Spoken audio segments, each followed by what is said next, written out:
The cold shimmer of stars outside the viewing dome whispered eternity, but inside the alien cell, time had stopped with the weight of a single command. Commander Relek, Warburn of the Varn Dominion, sat with his head low, breathing in slow, painful rasps. His chest armor stained with drying blood lay discarded like the shed skin of a snake that no longer wished to be feared. He had not expected to survive this long. His mission was meant to end in glorious death, a noble failure to prevent the rebellion of the last human outpost. But now, restrained by containment fields aboard the human vessel Andarta, he was nothing but a breathing relic of war. His golden eyes, slit-pupilled and weary, flicked toward the reinforced door. He did not blink. Varn did not blink. They calculated, even in captivity. And so he waited for the moment when the human captain would finally enter and fulfill what had been ordered. Termination. The last phase of his honor.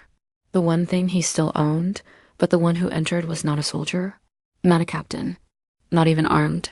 She was small by Varn standards, barely above his mid-chest when standing, with olive-toned skin and curly black hair tied in a tight braid. Her eyes were not filled with conquest, nor disgust, nor even pity. They were curious, tired, gentle in a way that made Relek's breath falter just once. She wore a pressure suit unsealed at the neck, smeared with coolant stains and scuffed along the shoulders. An engineer. A nothing. Her nameplate read, S. Mira. She didn't speak right away. She just stepped closer than was wise, closer than safety protocols allowed, and sat cross-legged on the sterile floor, right outside the invisible energy barrier that shimmered like moonlight between them. And then she looked at him like someone who had seen too many ghosts already. Relek expected interrogation. He expected hate. Instead, she said softly, "I heard your people don't fear death, but you look afraid." Her voice had no venom, no superiority. Just a strange, naked observation that pierced through his armor like a scalpel through flesh. Relek snarled in return, more out of instinct than anger. "I fear nothing, least of all humans." Mira tilted her head slightly, watching the rigid tremor in his hands, the way his breathing stuttered. "Then why do your wounds still bleed?" she asked not unkindly. He glanced down, surprised by the sudden throb in his side, the slow ooze of blue-black ichor dripping onto the floor. He hadn't noticed. Pain was irrelevant. But something in her presence made it real again. That was dangerous. Outside the cell, the ship hummed with the quiet tension of survivors too busy surviving to grieve. Mira didn't look like she belonged on the front line of a galactic war, but maybe that was the point. Maybe the war had shifted into a new kind of battlefield, one fought not with weapons, but with memory, presence, empathy. Something his people never trained for. She leaned forward a little, lowering her voice as if sharing a secret with the stars. "They want to kill you. My commanding officer already signed the order. We have footage, broken ships, civilian casualties, children." Her voice caught, and Relek recognized the weight of grief in her throat. "But something about you, they're not rushing it. I think they want to study you, make an example." She paused. Or maybe someone's waiting for a reason not to do it. He didn't respond, not directly. But something in him shifted, like tectonic plates beneath an ocean, no longer willing to stay still. "They will do as they must," he murmured. "I have fulfilled my use." Mira looked at him carefully then, not like an alien or an enemy, but like a puzzle she didn't want to solve, just understand. Her voice trembled a little, but her spine stayed straight. "I don't think you came here just to die. And if you did, I think you expected someone cruel to do it. Someone angry. Someone who'd make you feel small in your last breath." She smiled faintly with something close to sorrow. "Sorry. You got me instead." For the first time in hours, Relek blinked out and across the thin barrier of containment and war. The seed of something utterly foreign bloomed quietly between them, an emotion he could not name, but suddenly needed to. Asterisk Mira didn't return the next day, or the day after. Relek waited, silent and still within the pale blue dome of his containment field, his body deteriorating slowly, not from lack of care. He was offered nutrient gel and a sterile environment, but from something deeper. An erosion of purpose. Each hour stretched like thread pulled too tight, fraying at the ends. The humans who came to monitor him were brief and indifferent. None of them looked him in the eye. None of them were her. He told himself it didn't matter. Her presence had been a fleeting anomaly, nothing more. But his thoughts circled back to her voice, her strange softness, the way she spoke as if he were not a weapon but a being. It made him restless, made the pain in his ribs feel sharp again. When she did return, she was limping slightly, a patch of dried blood on her collar and a new burn scar across her cheek. Her braid was gone, replaced by a tangled mess tied back hastily with a strip of cable. She looked exhausted, like a soldier pretending not to be broken. She didn't sit this time. She leaned against the wall, arms crossed, gaze unreadable. Power grid almost failed yesterday, she muttered. One of your ships left a subspace mine in orbit. EMP pulse fried half our backup systems. We lost 3 decks to vacuum. 27 people. Her voice cracked on the number just a little. I was on deck 9. Guess I got lucky. Relek didn't speak. He didn't know how. The silence between them swelled, but it wasn't empty. It was filled with unspoken things, with what-ifs and whys and questions too raw to ask. Finally, she moved closer, stopping just short of the barrier. They're moving you tomorrow, she said, somewhere colder, deeper out of sight. She took a breath and looked at him, really looked. They think I'm too close to this. I shouldn't even be here. But I needed to know, what were you doing out there? Why attack a station filled with civilians? Why die for that? Relek felt the words like blades. He did not flinch. We were told it was a military stronghold. Coordinates provided by your own defectors. We struck fast. Efficient. Regrettable losses are inevitable in war. Mira stared at him in disbelief. Then something broke inside her. Regrettable? You crushed an evacuation vessel with children on board. I pulled a 5-year-old out of a breach with no skin left on her arms. Her voice was shaking, but not with hate, with sorrow so thick it poisoned the air. If your mission was efficient, then why do I see her face every time I close my eyes? He wanted to say he didn't know, that he hadn't ordered the final volley, that Varn ships followed protocols, not hearts, but none of it mattered to her grief. And somehow her grief mattered to him. It shouldn't have. He was a commander, she was a mechanic. But something in her pain rewired the emptiness inside him. I failed, he whispered, the words strange in his mouth. Not in tactics, in knowing. We were blind to the soul of your kind. We were taught you were violent, cruel, dishonorable. But you bleed for your enemies. You mourn your dead. Even mine. His voice faded into silence. Mira's expression softened, just a little. We bleed for everyone, she said. Even when it hurts too much. She leaned her forehead gently against the invisible field, closing her eyes. I don't know why I'm still coming here. Everyone thinks I'm insane. Some think I'm a traitor. But I look at you and I see someone who could have walked away, who could have surrendered to death and pride, but didn't. She opened her eyes slowly. So either you want to die and can't, or something in you still wants to live. Relek looked at her then, not as an enemy or a threat, but as a mirror he had never chosen to face. And if I do? He asked. If I want to live. Mira's smile was small, weary, but fiercely real. Then I'll help you breathe. The words made no tactical sense. They offered no leverage, no benefit. And yet they hit harder than any wound he'd taken in battle. Relek had been taught that humans were weak because of their emotion. But in that moment, he realized something terrifying and beautiful.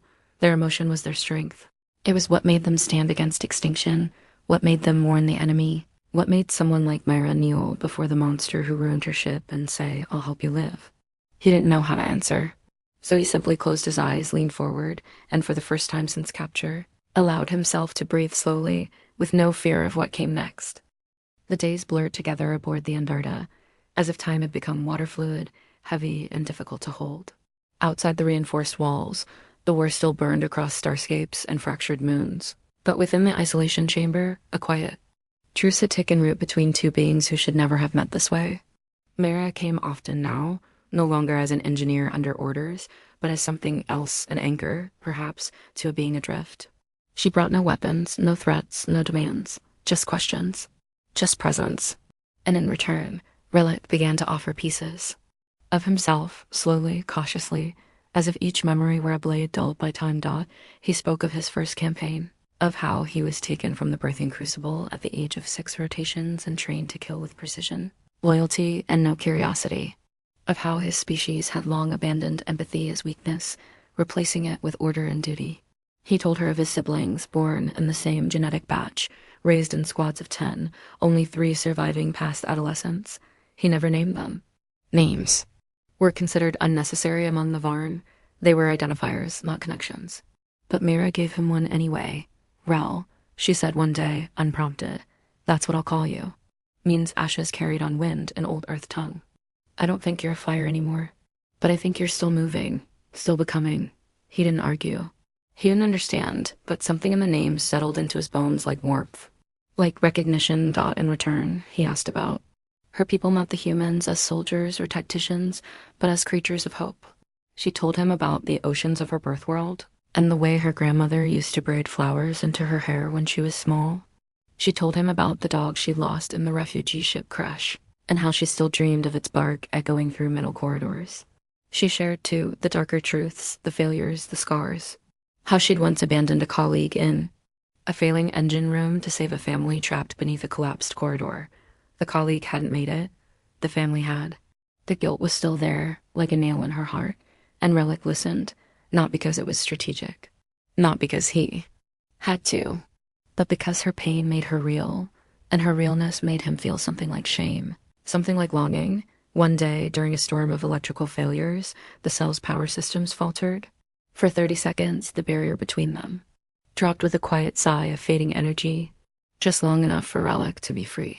Mira had panicked for the first time in days, not because she feared him, but because she feared what others might think if they saw. But Relek hadn't moved. He had simply stood, one arm clutching his healing side, and looked at her as if bound by something stronger than chains. He stepped forward, stopped barely a breath away, and knelt not out of surrender, but out of something gentler, something ancient, perhaps. Gratitude. You did not run, he said, voice low and rough with something unsaid. I don't run. From things that bleed the way I do, she replied, staring into his eyes, unflinching dot. It became a ritual. Not words, not protocol, just silence between heartbeats. She would arrive. He would wait. They would speak of pain, of stars, of the strange thread that now tied them together. Once, she brought a stringed instrument salvaged from an old wreck. She strummed it with clumsy fingers, the melody raw and imperfect. Relek didn't understand music, but something about the broken notes made his chest ache. Humans create things even when everything's falling apart, she explained. Because beauty reminds us why we fight so hard to live. He did not reply. But later that night, when she was gone, he hummed the melody under his breath until sleep took him. The guards still watched. The officers still doubted, but they saw the change, his pulse slower, his posture less guarded. And they whispered among themselves about the engineer who befriended the alien, about what it meant, about whether it was mercy or madness. Neither of them cared dot because in that sterile, guarded room, two enemies were becoming something more than the war had allowed. Not lovers, not saviors. Just beings, wounded, real dot, and for the first time in a lifetime built on blood and silence. Relek began to hope not for freedom, not for victory, but for understanding. For a world where someone might see the ashes on the wind and say, you still matter. He did not yet believe he deserved it. But because Mira believed it, he allowed himself to try. Asterisk, it was during one of the quieter cycles that the illusion of peace shattered. Mira had arrived late, her steps uneven, as if carrying a weight far heavier than the gravity of the ship. She didn't smile this time. She didn't speak. She only stared at him, her fingers twitching at her sides, knuckles pale from clenched fists. Relek straightened in his containment zone, instantly alert. He had come to know her silences. This one was not sorrow. It was dread in the shape of disbelief. She finally moved closer, voice barely above a whisper. I need you to tell me something, Rel, and I need you to tell me the truth. Not what your commanders taught you. Not what your war books say the truth. He nodded slowly, sensing the fracture just beneath her surface. She activated a small projector, and a three-dimensional image bloomed between them. A rotating data fragment, ancient by Galactic standards, Varn encryption, spiked with deep code formatting so old even Relek could barely read it. That he knew the symbol etched across its spine. A black circle split by a white fang. Relek's chest tightened. Where did you get that? It was embedded in one of the wrecked Varn cruisers we salvaged 3 months ago. Our team thought it was corrupted, but I decrypted part of it. Her voice trembled, a betrayal brewing in every syllable. It's not a military record. It's a plan, a map, a program deception. You weren't supposed to destroy a human stronghold. You were supposed to destroy a peace envoy. You killed negotiators, children, diplomats. He blinked once, slowly. That's not possible. We were told you were lied to, she hissed, eyes glinting with tears. They fed you coordinates, crafted to provoke war, to ignite retaliation. Your people didn't want peace. They wanted fear. They used you, Rel. They sacrificed you. The words echoed like thunder in a vacuum. Relek's body stiffened. His claws curled into the floor, without meaning to, piercing the metal slightly. No one had ever questioned the missions. Honor was bred, not asked for. Orders were blood deep, and yet there had always been doubts, whispers left behind after missions, memories that didn't quite align. He thought they were personal weaknesses. He never dreamed they were systemic lies. I need you to understand, Mira said, stepping closer, holding up a cracked data tablet. This wasn't just a mistake. It was deliberate. They wanted the war to burn hotter. They feared we were getting too close. You were never supposed to come back from that mission. They marked your ship for destruction the moment the attack completed. Relek stood in stunned silence. And then something inside him broke, not violently, but like a dam cracking slowly, flooding his thoughts with the weight of a lifetime misled. My squad, we were betrayed. He whispered more to himself than to her.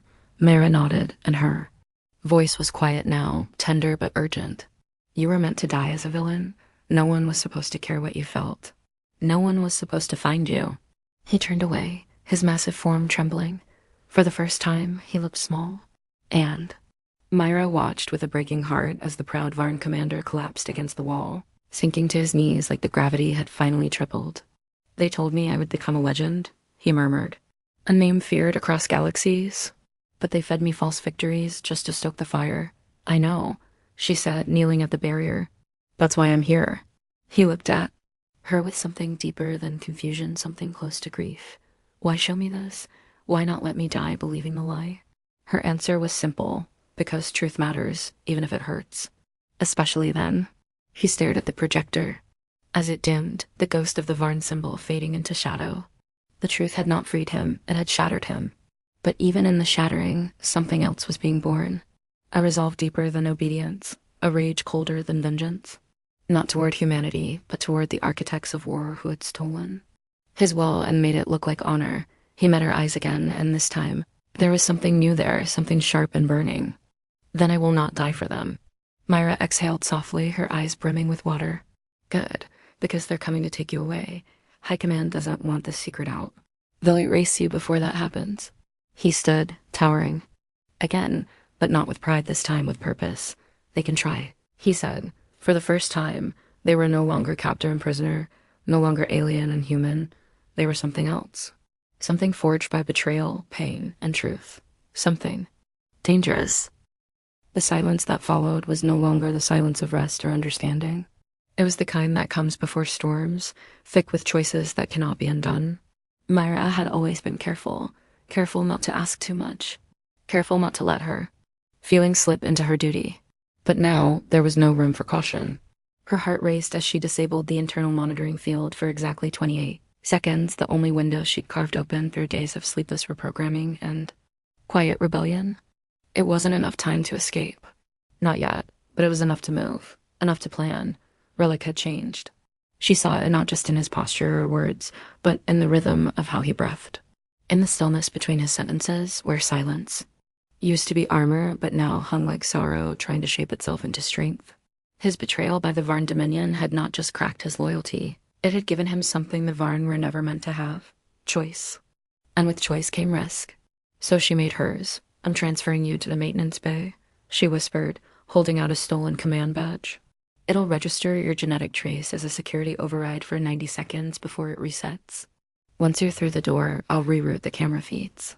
After that, I need you to hide in Sector 8. There's a defunct engineering crawlspace behind the coolant regulators. No one ever goes down there. Relek tilted his head. Unreadable. Why are you doing this? He asked. She looked up at him, eyes raw and glassy. Because I told you I'd help you breathe. And they'll never let you do that if they erase you first. His jaw clenched. And what will they do to you? I don't know, she admitted. But this isn't about me anymore. He didn't respond, not at first. Just studied her face like it held the coordinates to a home he'd never known. Finally, he reached forward and placed one clawed hand against the energy barrier. She did the same, palm to palm, only a few inches of light and force between them. There is no honor in survival, he said softly, but there is meaning in it. And if I survive this, Mira, if I live beyond tonight, it will be because of you. She smiled, but it was fragile, like glass trying to be brave, then live like someone who deserves the truth. The escape did not go smoothly. Security had been alerted faster than either of them predicted. Relek barely made it. Past the second gate before gunfire ricocheted through the corridor, and Myra's code loop failed mid-sequence. The barrier closed too soon, clipping part of Relek's left shoulder, tearing flesh and chitin. He didn't cry out. He kept moving. Mira watched from a side terminal, heart slamming against her ribs, fingers trembling as she rerouted airlocks. And cut lights to buy him seconds, just seconds more. He vanished into the crawl space. Leaking blood, eyes burning with something between fury and clarity. Mira turned to find Commander Harrow standing behind her. "Where is it?" he asked coldly, not bothering with protocol. She didn't lie. "Gone. You aided a fugitive, a war criminal." "He's not the criminal," she said, voice steady, even as her hand shook. Harrow stepped forward, slow and heavy. "Do you understand what you've done? You've compromised the ship. You've betrayed your uniform." "No," she said, meeting his stare. "I remembered why I put it on in the first place." Alarms blared again, multiple sectors reporting. Pressure anomalies. Harrow activated his comms, issuing containment orders and patrol routes. But Mira knew they wouldn't find Relek. Not yet. Not down there. He was too smart, too desperate. And for once, too human. In the dark of the lower decks, Relek crouched in the shadows, blood dripping into the metal grates below. Every breath was a war now, but he stayed quiet, stayed still. Mira's voice rang in his memory like a song played on broken strings. Live like someone who deserves the truth, and he would. Even if it meant burning everything he once believed, because survival was no longer enough. Now he had a reason. Asterisk. The lower decks of the Andarta were nothing like the rest of the ship. They were old, patched together with spare hulls from long-dead cruisers, thick with the smell of hydraulic fluid and rusting. Memory. Here, the war didn't speak in gunfire or orders. It whispered in flickering lights and the hiss of leaking oxygen. Relek crouched in the dark, wrapped in shadows like old armor, blood crusting along his side. Pain was a companion now. Not an enemy, not a warning, just a reminder that he was still present. Still unfinished. Above, the ship buzzed with the fever of a hunt. Mira's name had been stripped from the crew manifest. Access denied. Status detained. They had found her. They had silenced her. Or so they thought. She had one final move left. Commander Harrow's voice echoed through the comm lines, cold and triumphant. "The traitor has been secured. The fugitive will not escape this vessel. We're sealing all decks and releasing atmospheric cleansers in 15 minutes. Full sterilization. No survivors in unauthorized zones." Relek heard it clearly. Sterilization. It wasn't meant as punishment. It was protocol. Efficient. Silent. Erase the evidence. Silence the question. Clean the infection. He rose slowly, breath ragged, and looked at the small device Mira had pressed into his hand before she was taken, an encrypted beacon with a single-use data burst, linked directly to the emergency broadcast array. Only one message. Only one shot. The problem. The transmitter was locked behind the main control room. 3 levels up, and every corridor between was now filled with guards trained to kill. He had no weapon. No strength left for war, but he wasn't going up there to fight. He was going to speak. It took everything he had to climb the maintenance shaft, ribs screaming, vision flickering. Twice he almost blacked out, clutching the rungs with blood-slick hands, jaw clenched against the tide of darkness. The halls were thick with boots and shadows, voices snapping through comms. Target in Sector 9. Orders to shoot on sight. No mercy. He didn't hide. He walked out when they found him, limping, unarmed, his chest plate torn. Eyes blazing, they raised their weapons without hesitation. But he spoke. "This is not who you are." His voice stopped them. Not because it was loud, but because it held something they didn't expect. Conviction. "I am Varn, Warburn, trained to see you as less than a species. But I was wrong." He staggered forward. "You have shown me what my own people fear. Not your weapons, not your ships, but your empathy, your grief, your courage to forgive." One of the guards faltered.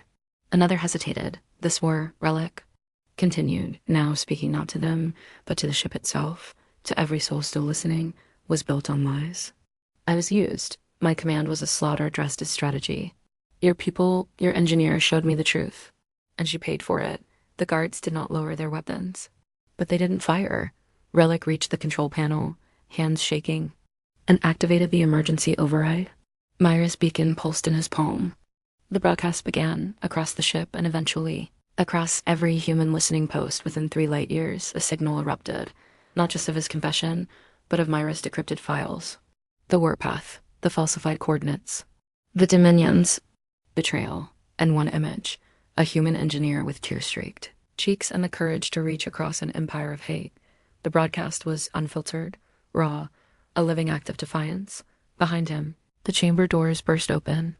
Commander Harrow stormed in, weapon drawn. "Turn it off," he barked. Relek turned. "No." The weapon fired. The blast hit him squarely in the chest. He dropped to his knees, smoke rising from his body. But even as he fell, his voice remained. "Steady. You can silence my body, but not my words." Harrow stepped forward, enraged, raising the weapon again, but a hand stopped him. Another officer. Then another. "No more," one whispered. "We're not executioners," said another. Harrow hesitated, then lowered the weapon. The room fell quiet except for Relek's shallow breathing, the soft hum of the beacon still transmitting. He looked up, and in his fading vision, he imagined Mira standing there beside him, her hand on his shoulder. Her voice in his ear. "Live like someone who deserves the truth." He had, and now they would know.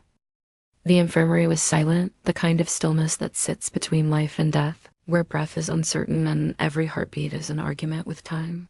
Relek lay upon a human med table, armor stripped away, his chest a mess of cauterized wounds and trembling bones. Machines hummed softly beside him, but they were not designed for his physiology. The medics had done what they could, kept him from crossing that last threshold. But it was not their tools that kept him alive. It was something older, something more stubborn than even his warrior code. It was a promise.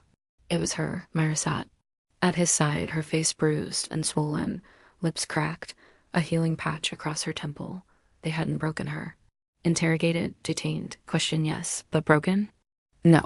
And when the truth went out, when the broadcast hit the outer stations, when humanity saw what Relek had revealed, what Mira had risked, the orders to erase him were revoked. Too late to undo the wound. Not too late to save the message. Across 100 systems, human ships stood down from retaliatory strikes. Dominion fleets hesitated in orbit. And in the hidden places of space, even among the Varn themselves, whispers grew like sparks in dry forests. Whispers of betrayal. Whispers of an alien who died with a human name. Whispers of a woman who gave her breath to a creature meant to destroy her. He stirred. Not much. Just the flicker of fingers, the tension of a brow.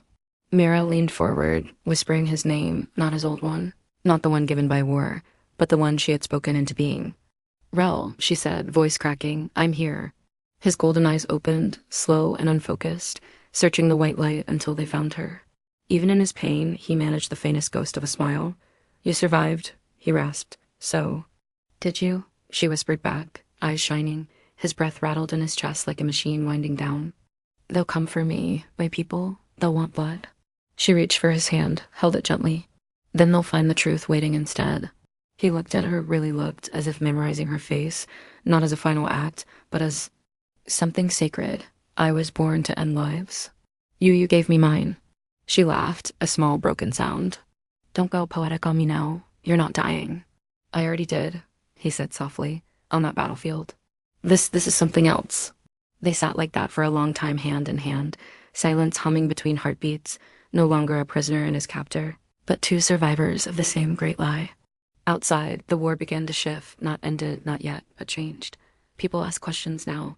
Records were reviewed. Commanders silenced those who knew too much, and then were silenced themselves. The Varn Dominion sent no rescue. Perhaps they were afraid of what might return. Relek would never walk the same. His wounds were too deep. But he healed slowly with each passing day. Not just his body. His soul. And Mira never left. Not because she owed him. Not because he asked.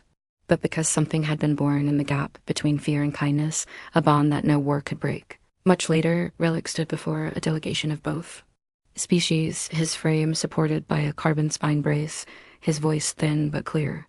He spoke not of vengeance, not of retribution, but of choice. Of the need to break cycles. Of what happens when even a single person chooses to look past the orders and see the soul beneath. "They ordered my death," he said, but she gave me her breath. He looked at Mira then, and with it, I learned how to live. The room stood silent, hearts full. It was not peace, not yet, but it was a beginning.